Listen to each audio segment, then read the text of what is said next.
also been found that women and young immigrants are more likely to take language classes. Further, highly educated immigrants who are searching for skilled jobs which require interpersonal and intercultural skills that are difficult to learn are the most affected by lower fluency in language too. അപ്പം എന്താ പറയണമെന്ന് വെച്ചാൽ ഇപ്പം ഒരു those വിത്ത് എഡ്യൂക്കേഷൻ്റെ കാര്യത്തിൽ എടുക്കുകയാണെങ്കിൽ below A high school level, ഇപ്പം high school ലെവലിൻ്റെ താഴെ അധികം ആളുകളും ലാംഗ്വേജ് ക്ലാസ്സസ് അറ്റൻഡ് ചെയ്യാൻ അല്ലെങ്കിൽ അതിനെ പ്രിഫർ ചെയ്യുന്നില്ല. എന്താ പറയണമെന്ന് വെച്ചാൽ it has also been found that women and young immigrants are more likely to take language classes. സ്ത്രീകളും അതുപോലെ തന്നെ ഇമിഗ്രൻസ്, അവിടെ കുടിയേറി പാർത്ത ആളുകളുമാണ് കൂടുതലായിട്ട് ആ ഒരു ലാംഗ്വേജ് ക്ലാസ്സസ് അറ്റൻഡ് ചെയ്യാന്നാണ് പറയുന്നത്. Further, highly educated immigrants who are searching for skilled jobs which require interpersonal and intercultural skills that are difficult to learn are the most affected of lower fluency in language too. അപ്പം ഈ നല്ല educated ആയിട്ടുള്ള immigrants ഉണ്ടാവും, അവർ അത്യാവശ്യം skilled ആയിട്ടുള്ള ജോബ്സിന് വേണ്ടിയിട്ടായിരിക്കും ആ ഒരു നാട്ടിൽ എത്തിയിട്ടുണ്ടാവുക. അപ്പോൾ അതിന് ഇന്റർപേഴ്സണൽ അല്ലെങ്കിൽ ഇന്റർകൾച്ചറൽ സ്കിൽസ് ഒക്കെ ആവശ്യമാണ്. അതെന്താണ്, അത് നമുക്ക് പഠിച്ചെടുക്കാൻ ബുദ്ധിമുട്ടാണ്. അപ്പോൾ ഈ ഒരു സെക്കൻഡ് ലാംഗ്വേജ് ലേണിംഗിൽ കൂടുതലായിട്ട് അഫക്റ്റ് ചെയ്യുന്നത് ഇങ്ങനെയുള്ള ആളുകളെയാണെന്നാണ് പറയുന്നത്. ഇനി അടുത്തത് പറയുന്നത് സ്പീച്ച് ലാംഗ്വേജ് പാത്തോളജിയാണ്. സ്പീച്ച് ലാംഗ്വേജ് പാത്തോളജി എന്ന് പറയുമ്പോൾ it is a work to prevent, assess, diagnose and treat speech language, social communication, cognitive communication and swallowing disorder in children and adults. അപ്പം എന്താ പറയണത്, സ്പീച്ച് ലാംഗ്വേജ് പാത്തോളജി എന്ന് പറയുന്നത് it is a work to prevent, assess, diagnose and treat speech language. എന്നാൽ speech ലാംഗ്വേജിനെ treat ചെയ്യുന്ന ഒന്നാണ്. അപ്പോൾ സോഷ്യൽ കമ്മ്യൂണിക്കേഷനിലും കോഗ്നിറ്റീവ് കമ്മ്യൂണിക്കേഷനിലും ഒക്കെയുള്ള കുട്ടികളുടെയും മറ്റുള്ള വ്യക്തികളുടെയും മുതിർന്ന ആളുകളുടെയൊക്കെ ഡിസോർഡേഴ്സിനെ ഇല്ലാതാക്കാനായിട്ടുള്ള ഒരു ഒന്നാണ് എന്ത് സ്പീച്ച് ലാംഗ്വേജ് പാത്തോളജി എന്ന് പറയുന്നത്. Fluency is a speech language pathology term that means the smoothness or flow with which sounds, syllables, words and phrases are joined together when speaking quickly. അപ്പോൾ ഫ്ലുവൻസി എന്ന് പറയുന്നത് ഒരു സ്പീച്ച് ലാംഗ്വേജ് പാത്തോളജി ടേം ആണ്. അത് വെച്ചിട്ട് എന്താ ഉദ്ദേശിക്കുന്നതെന്ന് വെച്ചാൽ the smoothness or flow which with sounds, smoothness, വേഗതയും അല്ലെങ്കിൽ പെട്ടെന്നുള്ള ഒരു ഫ്ലോയും എന്തില്, സൗണ്ട്സിലും സിലബിൾസിലും വേർഡ്സിലും ഫ്രേസസിലും ഒക്കെ. നമ്മൾ പെട്ടെന്ന് സംസാരിക്കുന്ന സമയത്ത് വാക്കുകൾക്കും സിലബിൾസിനും ഫ്രേസസിനും ഒക്കെ നല്ല ഒരു സ്മൂത്ത്നെസ്സും ഫ്ലോയും ഉണ്ടെങ്കിൽ നമ്മൾ അതിനെ ഫ്ലുവൻസി എന്ന് പറയും. അത് സ്പീച്ച് ലാംഗ്വേജ് ഫ്ലുവൻസി പാത്തോളജിയിൽ യൂസ് ചെയ്യുന്ന ഒരു ടേമും ആണ്. Fluency disorders is used as a collective term for cluttering and stuttering. Both disorders have break in the fluidity of speech and both have the fluency breakdown of repetition of parts of speech. അപ്പോൾ എന്താണെന്ന് വെച്ചാൽ fluency disorder എന്ന് പറയുന്നത് ഒരു collective term ആണെന്ന് പറയുന്നത്. ഈ ക്ലട്ടറിങ്ങിനും സ്റ്റട്ടറിങ്ങിനും use ചെയ്യുന്ന ഒരു കളക്റ്റീവ് ടേമാണ് ഫ്ലുവൻസി ഡിസോർഡർ എന്ന് പറയുന്നത്. ഈ രണ്ട് ഡിസോർഡർ എങ്ങനെയാന്ന് വെച്ചാൽ നമ്മുടെ ആ ഒരു സ്പീച്ചിന്റെ ഫ്ലൂയിഡിറ്റിയിൽ ഒരു ബ്രേക്ക് വരുത്തുന്നുണ്ട്. അതുപോലെ തന്നെ രണ്ടിലും ഫ്ലുവൻസി ബ്രേക്ക് ഡൗൺ വരുന്നുണ്ട്. അതുപോലെ തന്നെ ഇങ്ങനെ പാർട്സ് ഓഫ് സ്പീച്ചിന്റെ റെപ്പിറ്റേഷനിലൊക്കെ അതിൽ ഫ്ലുവൻസി ബ്രേക്ക് ഡൗൺ വരുന്നുണ്ട് എന്നാണ് പറയുന്നത്. ഇനി പറയുന്ന ടേമാണ് ജങ്സ്റ്റർ. ജങ്സ്റ്റർ എന്ന് പറയുന്നത് എന്താണ്, A joint or connection between two things. പറഞ്ഞാൽ ഒരു രണ്ട് കാര്യങ്ങളുടെ ഒരു കണക്ഷനെയാണ് ജങ്സ്റ്ററിൽ പറയുന്നത്.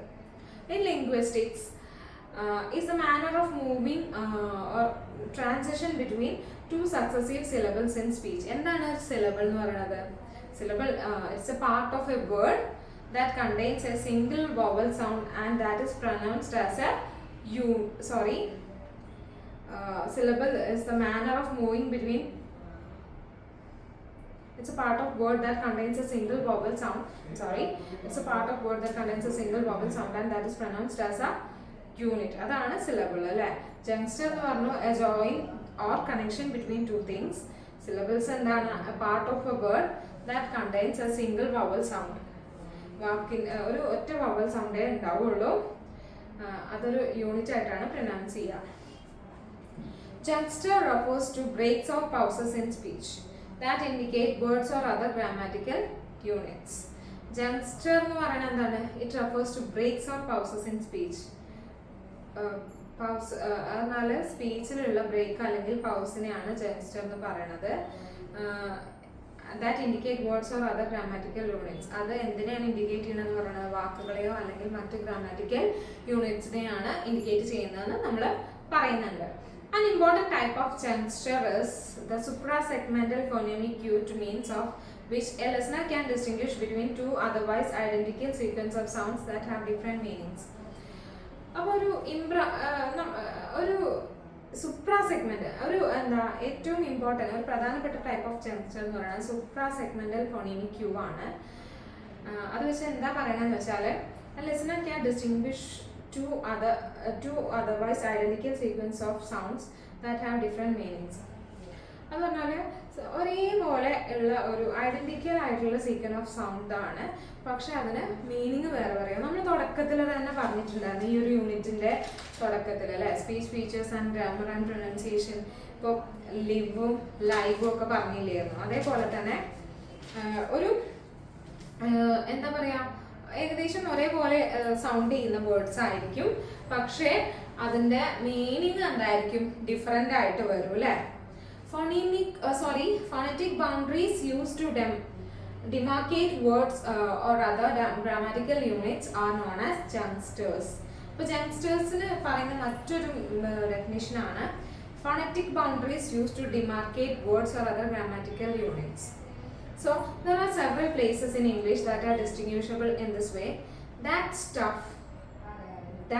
tough, a name, അപ്പൊ എന്താന്ന് വെച്ചാല് ഇതിനൊക്കെ എന്താ പറയാ,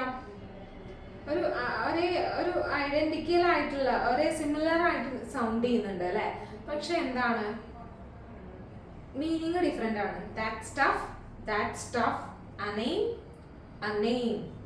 In the first case, for example, the s of stuff is stronger. Stuff. And the t of tough is aspirated. Tough.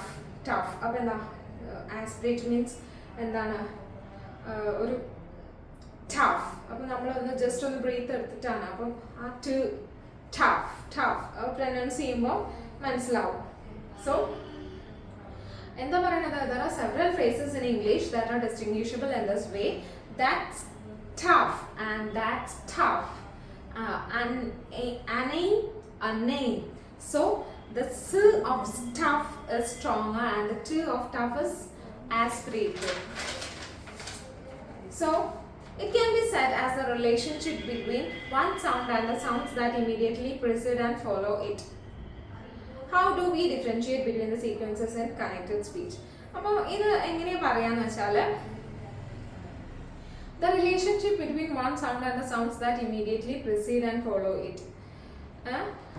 അപ്പോൾ ഈ ഒരു ഇതിന്റെ റിലേഷൻഷിപ്പ് എന്ന് പറയുന്നത്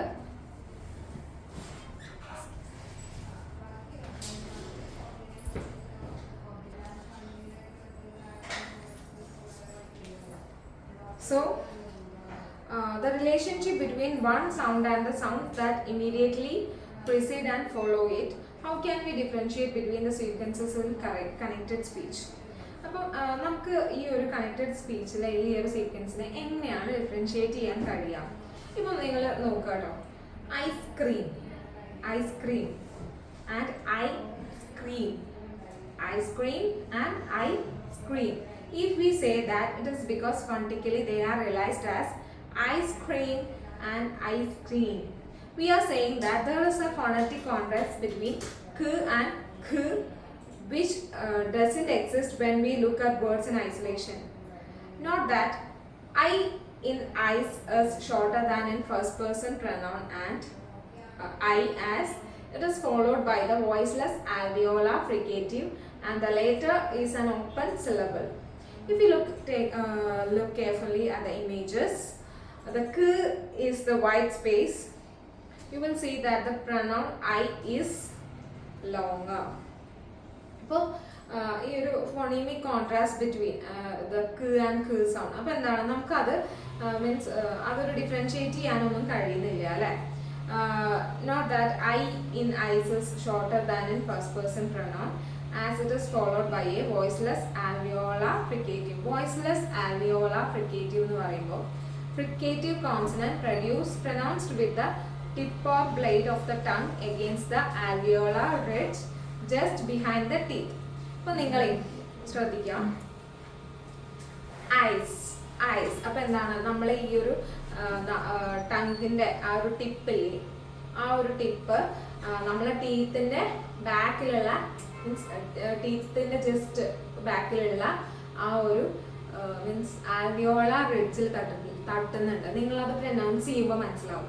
ഐസ് ഐസ് എന്താണ് നമ്മൾ ടങ്ങിൻ്റെ ആ ഒരു ടിപ്പ് ടീത്തിൻ്റെ ജസ്റ്റ് ബിഹൈൻഡ് ആയിട്ടുള്ള ആൽവിയോള റിഡ്ജിൽ തട്ടുന്നുണ്ട്.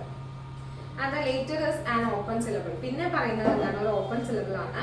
If you look carefully at the images, you will see that the pronoun I is longer. ഇപ്പോൾ നിങ്ങൾ ആ ഒരു ഇമേജിൽ നോക്കുകയാണെങ്കിൽ അതിൽ വരുന്ന ആ ഒരു pronoun I എന്ന് പറയുന്നത് എന്താണ്, ലോങ്ങർ ആണ്. Youngsters are specific names in English language and work like that. The traffic lights do in the structures of phrases at the beginning, in the middle and at the end of the words, phrases, clauses and sentence. അപ്പോൾ ജങ്സ്റ്റേഴ്സ് എന്ന് പറയുന്നത് English ലാംഗ്വേജിലുള്ള ചില phonemes ആണ്. അതെങ്ങനെ work ചെയ്യാന്ന് പറയുന്നത്, what the traffic lights do in structures of phrases at the beginning. അപ്പോൾ ഈ ട്രാഫിക് ലൈറ്റില്ലേ ആ ഒരു സ്ട്രക്ചറിലോ അല്ലെങ്കിൽ ആ ഒരു ഫ്രേസസിന്റെ ബിഗിനിങ്ങിൽ അല്ലെങ്കിൽ മിഡില് അല്ലെങ്കിൽ ആ വാക്കുകളുടെ എൻഡില് അല്ലെങ്കിൽ ഫ്രേസസിലോ ക്ലോസസിലോ സെന്റൻസസിലോ ഒക്കെ വരുന്നുണ്ട്.